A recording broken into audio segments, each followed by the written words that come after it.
بسم الله الرحمن الرحيم كلانتي waxaan daawadayaal halkaan waa bandhiga production ku soo dhawaada barnaamij wareedkeena qodobada ku jirana waxa kamid ah al-shabaab oo kordhiya duulaanka ay ku hayaan Saney Cabdille iyo shaki cusub oo ka dhashay rooble oo saacadaha soo socda ku dhawaaqaya liiska guddiga doorashada iyo xalinta khilaafaadka xilli xubin kamid ah guddiga doorashada ee uu magacaabay hogaamiyaha galmudug ay iscasishay ciidamada Kenya oo dambiyo dagaal oo joogta ka geysanaya gudaha Soomaaliya iyagoo mar kala duqeyn aan loo meeldayn u geystay guri ay ku sugnaayeen 9 caruur ah taagay ka dhacay dowlad deegaanka xilliga Cabdille oo loo gudbiyay Maxkamada sare ee Ethiopia iyo madaxweynihii hore ee Soomaaliya galbeed oo wajihi kara xukun aad u adag ciidamo shisheeye oo dowladda military ka sameeyay xeebaha Soomaaliya iyo gantaalkii hore ee dhaca kadib Shiinaha oo mar kale cirka u diray gantaal kale qodobadaas ayaan faahfaahin doonaa insha Allah waana maalin sabtiya taariikhduna waxay ku beegan tahay 19 bisha 6 Juun sanada 2021 balse daawada marka hore adigoo maasan muuqaalkan like saar oo sii share gare nuguna soo biir si aad u hesho xogihii ugu dambeeyay ee caalamka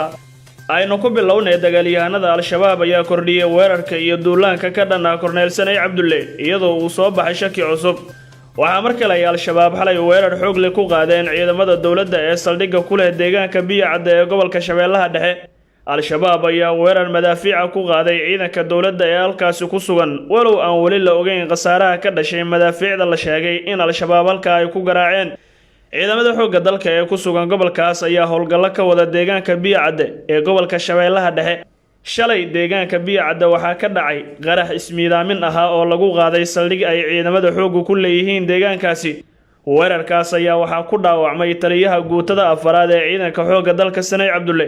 dagaalyahanada al-shabaab ayaa sheegtay mas'uuliyadda weerarkaas lagu qaaday saldhigga ciidamada xooggu ay ku leeyihiin deegaanka Biyacad ee gobolka Shabeellaha Dhexe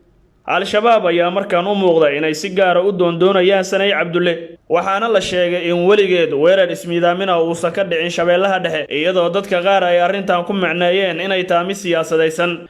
dhinaca kale ra'iisul wasaaraha xukuumadda xilgaarsiinta Soomaaliya Maxamed Xuseen Rooble ayaa la filayaa in saacadaha soo aadan uu ku dhawaaqo liiska guddiga doorashada iyo xalinta khilaafaadka heer federaal iyo heer dowlad goboleed madaxda dowlad goboleedyada dalka ayaa soo gudbiyay liiska guddiga doorashada iyo xalinta khilaafaadka waxaana maamulada qaar ay soo bedeleen xubno hore cabasho looga keenay oo laga saaray liiska sida aan wararka ku helayno xafiiska ra'iisul wasaaraha xukuumadda Soomaaliya waxa uu diyaarsan liiska xubnaha guddiga doorashada iyo xalinta khilaafaadka waxaana wada tashiyo uu wada ra'iisul wasaare Rooble kadib la filayaa inuu shaaciyo magacyada guddigan saacadihii la soo dhaafay ayaa waxa khilaaf adag uu ka taagnaa xubnaha guddiga doorashada gaar ahaan heer federaal ee ku metelaya gobolada waqooyi waxaana wararku ay sheegeen in filla Soomaaliya ay faragelin ku haysay magacaabista xubnahaasi ra'iisul wasaare Rooble marka uu shaaciyo magacyada xubnaha guddiga doorashada heer federaal iyo heer dowlad goboleed ayaa la filayaa in guddigaasi hoggaan doortaan kadibna si degdeg ah ay uga howlgalaan fulinta shaqooyinka loo xil saaray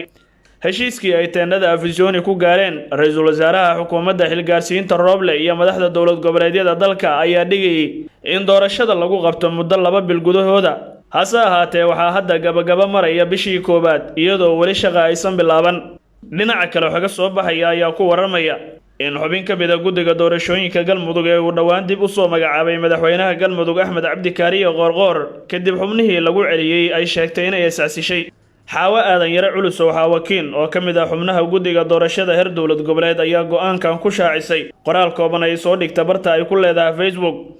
lama oga iscasilaadda xaawakiin waxa ay ka bedeli doonto go'aanka saacadaha soo socda ee ku dhawaaqida guddiga doorashada iyo xalinta khilaafaadka ee ra'iisul wasaare Maxamed Xuseen Rooble dhinaca kale haddii aynu eegnana ciidanka badda ee dalalka midowga Yurub ee ka howlgala xeebaha Soomaaliya iyo kuwa ka socda dalka Hindiya ayaa waxa dowladda military oo wada jira ay ka sameeyeen gacanka cadmeed ee u dhow xeebaha Soomaaliya ilaa iyo 5 markab dagaal oo ay kala leeyihiin ciidanka badda ee dalalka Talyaaniga Spain Faransiiska iyo Hindiya ayaa ka qayb qaadanaya dowladtuskaasi oo bilowday Jimcihii shalay iyadoo sida qorshuhu yahay la soo gabagabay doono maanta oo Sabtiya waa markii ugu horeysay ciidamadani ay si wada jira Carabis uga sameeyaan meel u dhow xeebaha Soomaaliya hadal qoraal oo ka soo baxay ciidanka badda dalka Hindiya waxa lagu sheegay in Carabiskaasi looga dan leeyahay isdhaafsiga khibradaha xogaha iyo isdhexgalka ciidamada si loo dhiirigeliyo nabadda amaanka iyo deganaanshiyaha badaha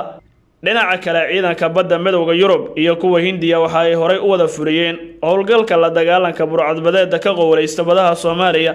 iyo inay galbiyaan maraakiibta u kiraysan hay'adda cuntada adduunka ee WFP ee shixnadaha gargaarka u sii daabulaya Soomaaliya ciidanka badda midowga Yurub ayaa la aasaasay sanadii 2008 waxaana loo xil saaray inay ka howlgalaan badda Soomaaliya si ay uga hortagaan falalka burcadbadeedda iyo dhaca hubaysan ee ka dhaca meelaha ka baxsan xeebaha Soomaaliya. waa hagaag qaybaha dhexe ee barnaamij wareedka bandhiga production ayaa daawanaysaan.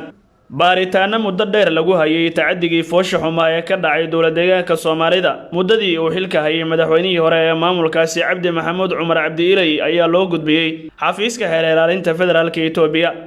xafiiska xeer ilaalinta dowladdeegaanka Soomaalida oo soo gabagabeeyay baaritaanada tacaddigii ka dhacay dowladdeegaanka ayaa galka natiijada baaristooda farta ka saaray xeer ilaaliyaha guud ee dowladda federaalka Ethiopia.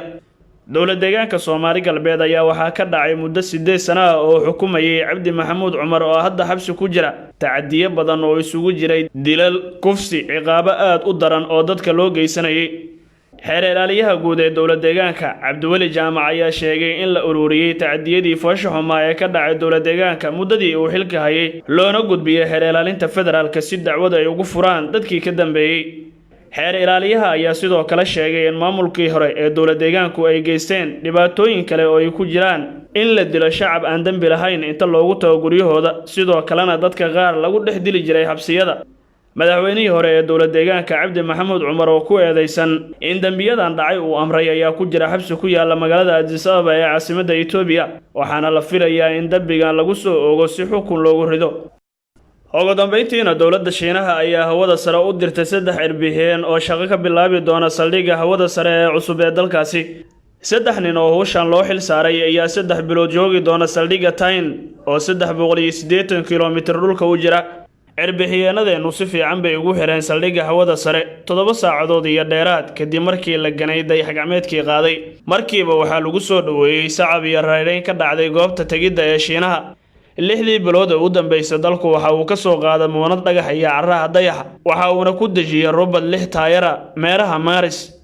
dowladda China ayaa lagu dhaliilayaa inay mar kale hawada u dirtay dayax-gacmeed iyadoo wali uusan dadka ka bixin walwalka kii hore ee farahooda ka baxay. guud ahaan barnaamij wareedkeena maanta ayaa intaa ku dhan. daawada muuqaalka like saar oo share gare nuguna soo biir si aad u hesho akhbaraadkii ugu dambeeyay ee caalamka.